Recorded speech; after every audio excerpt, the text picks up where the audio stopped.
Now what I've done is I've put a quad D-type latch digital integrated circuit of frequencies. As the frequency goes up, it becomes more and more kind of sinusoidal.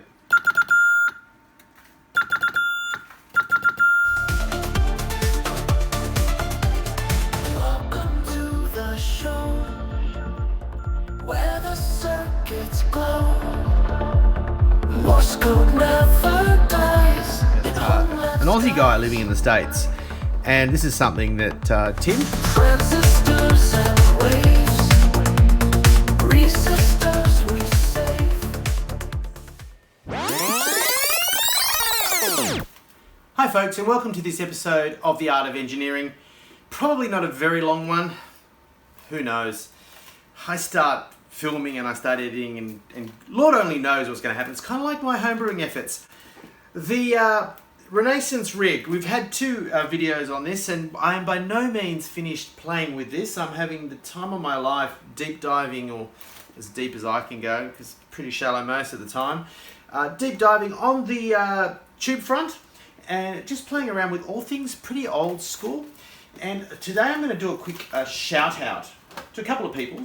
Tim, Zulu Lima 1, Mike Zulu Romeo, has been very, very active on the email front, sending me fantastic information and ideas about how to perhaps make this mate to a VFO. And he's sent me some of his own designs on LT Spice. He's very knowledgeable, especially compared to me. And he's sent me lots of information about tubes, rewinding transformers, where to find stuff, different directions I can go. He's pointed me to some fantastic resources on the web as well.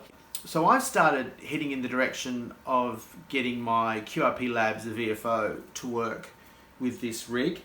And while that was all happening, I had my first QSO on this rig, and it was with John, Victor Kilo 4 Tango Juliet, which I think I told you about in the last video. Now, while I was chatting to John, he was nice enough to say that he had a couple of the FT243 crystals, and I was really wondering what would happen if I ran this on the old style crystals, whether the output would be higher and whatnot. So he said, I can send you a couple out. They're 6940 kilohertz crystals, and that's your FT243 crystal. For the sake of comparison, I'll just grab grab one right from over here. HC49 crystal, little bubby crystal, and this is an FT243, and the slab of quartz in this is quite substantial. So the plan, if it all goes well, is to have a go at grinding one of these to get it to come up in frequency into the 40 meter band. And it doesn't have to be ground to a precise frequency, as long as it lands somewhere that's reasonably acceptable in the bottom portion of 40 meters where people play on CW. That will be good enough for me. So I'm going to try and grind both of them to slightly different frequencies. So that should be a lot of fun. We also are playing with the VFO. Now, one of the ideas that was sent out to me, rather than try and explain it, I'm going to jump on the computer over here. I'm going to show you a couple of the ideas that I played with. This is the YouTube channel of November Alpha 5 Yankee, who is obviously an American station, but an Aussie guy living in the States. And this is something that Tim, who I mentioned earlier in the video, Zulu Lima 1, Mike Zulu Romeo, this is one of the ideas that he put me onto.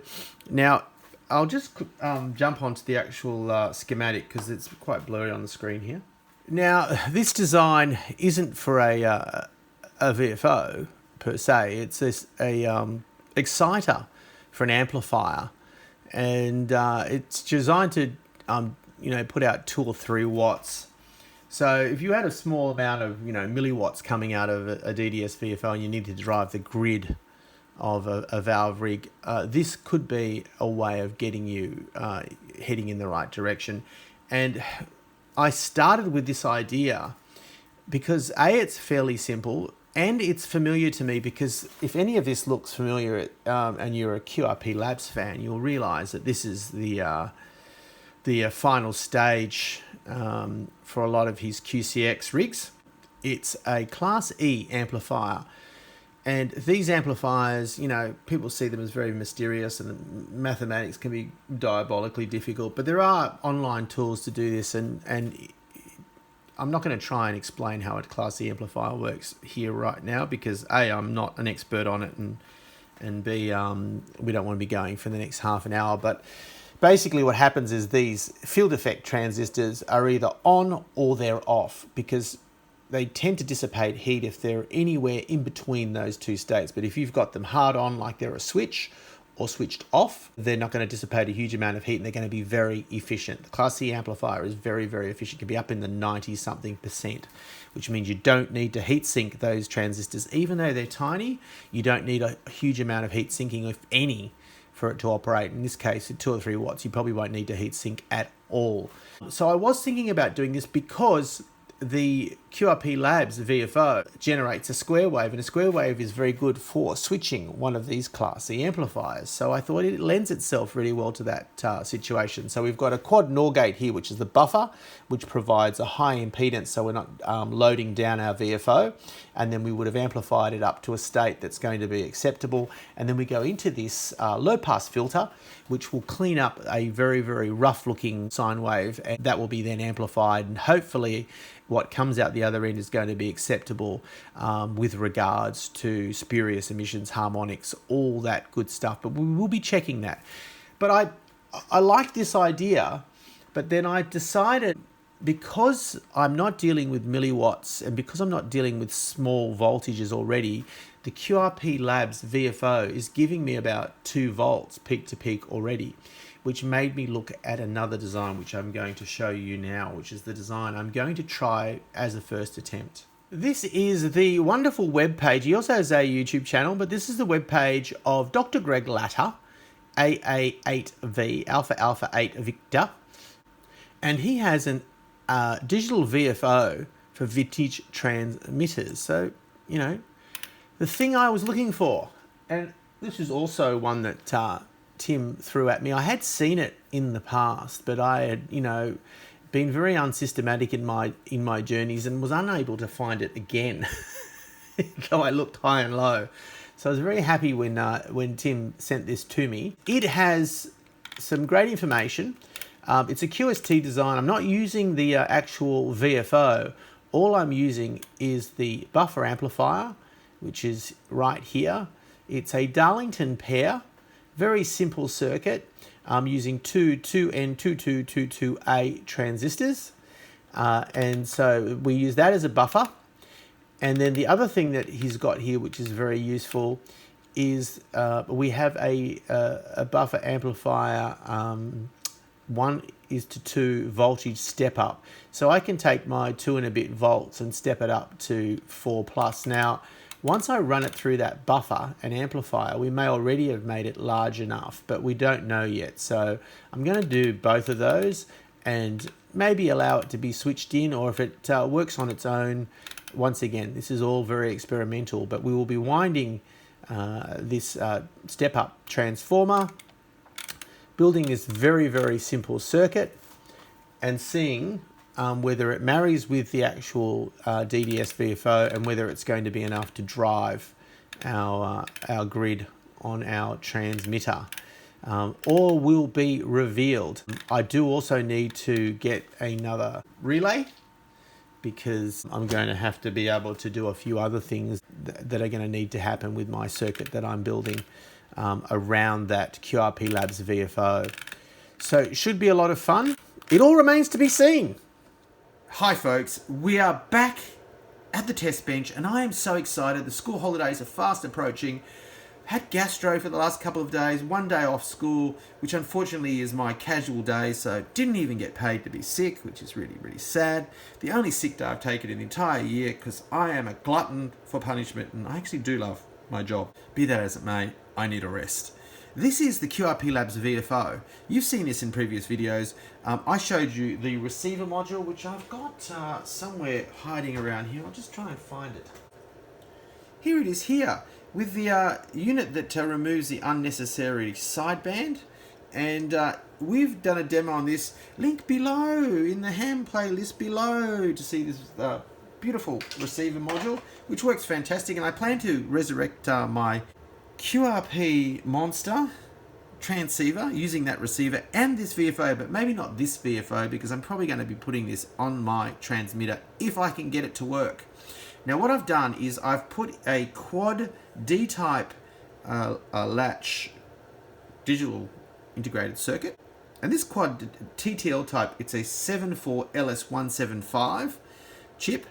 I'm using just one of those D-type gates or latches, sorry, of the D-type latches, to create a divide by 2 circuit. Because the idea is, I know that this at the moment says 7 megahertz, and I was actually trying to feed this into my tube type transmitter as it is, and forgot that because it has a Talo detector, that receiver module I just showed you, we're actually injecting 4 times 7 megahertz. So what's seen on the screen is not the output. At the moment I'm outputting 28 megs from this thing, and so what we should be seeing here, which is the input to our D-type latch, should be 28 megs, and then what should be coming out should be about 14 megs.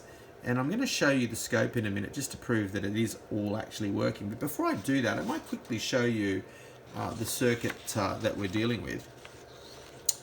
And so I've got some, I've just done a quick look at the pin out for this chip, and as would always be the case, it's 16 pin dual line case, DIP dual inline package, through hole component.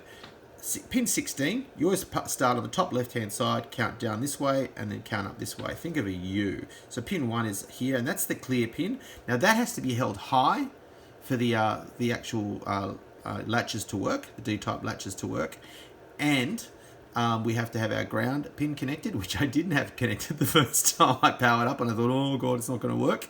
Our clock input's pin 9, so that's where our 28 megs is currently coming in, but we'll be putting on our tube transmitter 14 megs in, and that way I can switch this chip on and off, and I'll be switching on and off the 7 meg output, and hopefully that will leave the signal that I'm hearing coming in at 14 megs not causing too much problems with my receiver.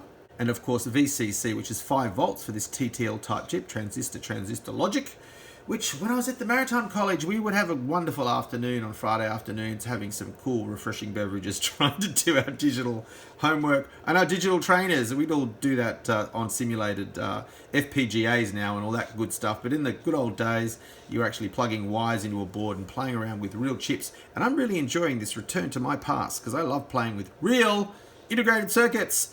But I am going to do some more simulated stuff too, because it is going to be a lot quicker for me, and I do need to get up to speed with the modern day tech stuff. Anyway, I digress. So I went and I said, well, how do I turn one of these into a divide by 2? Took me about a 5-second Google search. Pin 9, which is our clock input. We are going, I think it's a leading edge trigger.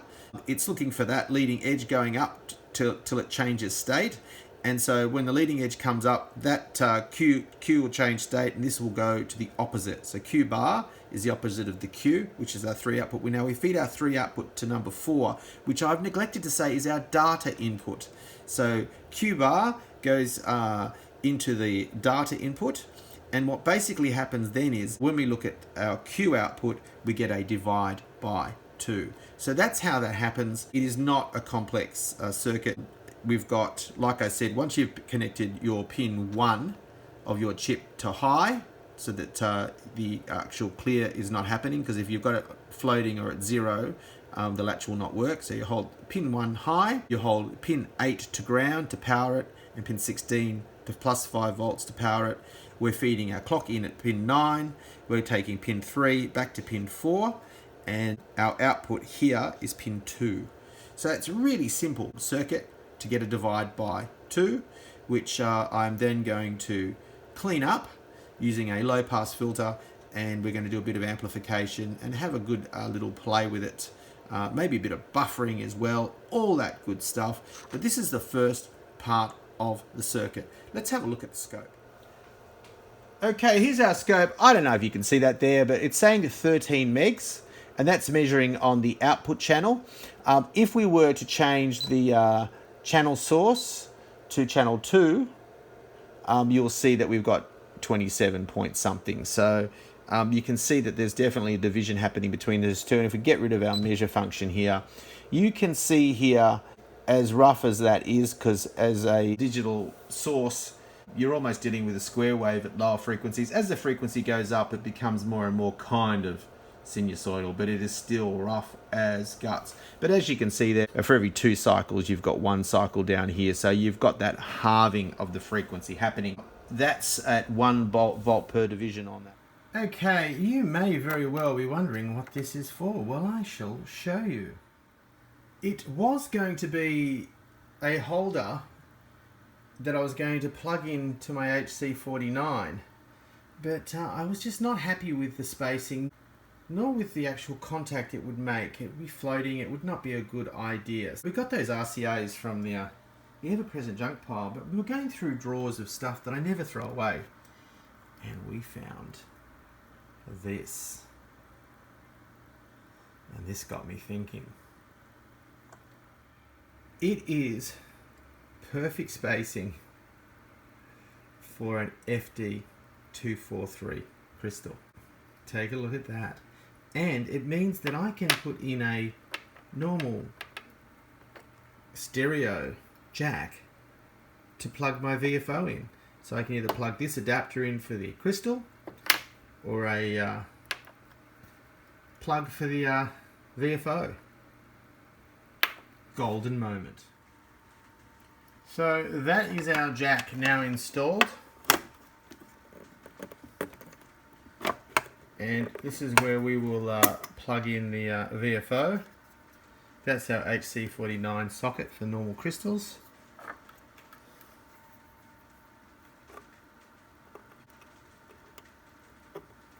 Put an HC49 in there. But should we have to put an FT243 in, I'll go grab a crystal.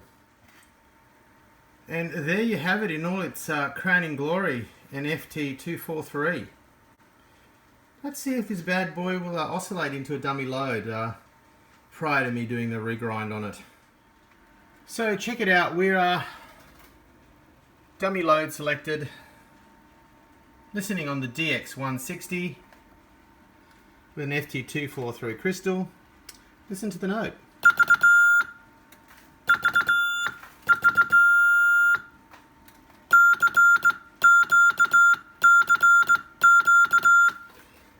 Power wise, just under 2 watts, so power's not much different. But it's now rocking an FT243 crystal, and we now have an input for a VFO that we'll be able to use. So yeah, it should be good. Good to go. Good to rock and roll. As usual, I'd like to have been further along, but this whole thing is about the process and the enjoyment of the process rather than meeting a production schedule for videos. And I don't even know where I'm going with this. It's all a very organic approach. What I am happy to see is that the community aspects of ham radio, the comic section of the videos, people writing to me, giving me encouragement, great advice, also criticism, and criticism is also a good thing if it's constructive. Lots of help coming my way, and like I said at the beginning of the video, some great crystals. Thank you once again, John, for those crystals. I hope you enjoy the little Christmas present that I sent you. Hopefully it won't take forever with Australia Post at the present moment the way it is. Lord only knows when it'll arrive, but I really do appreciate the thoughtfulness of it all. 7.3, and hopefully in the next video you will see this Renaissance tube rig rocking an external VFO. It'll be frequency agile, and then we will team it up with the DX160, and we'll try to get not one QSO but a good number of them. And then video after that, maybe some good old-fashioned crystal grinding to get those 2 crystals towards the frequency that I want, and we'll see how that all goes. It is a stinking hot night here in Sydney, Australia. It's raining, but it is like it must be like 27, 28 degrees. It feels like it anyway. And it's like 10 o'clock at night. So ridiculously muggy weather.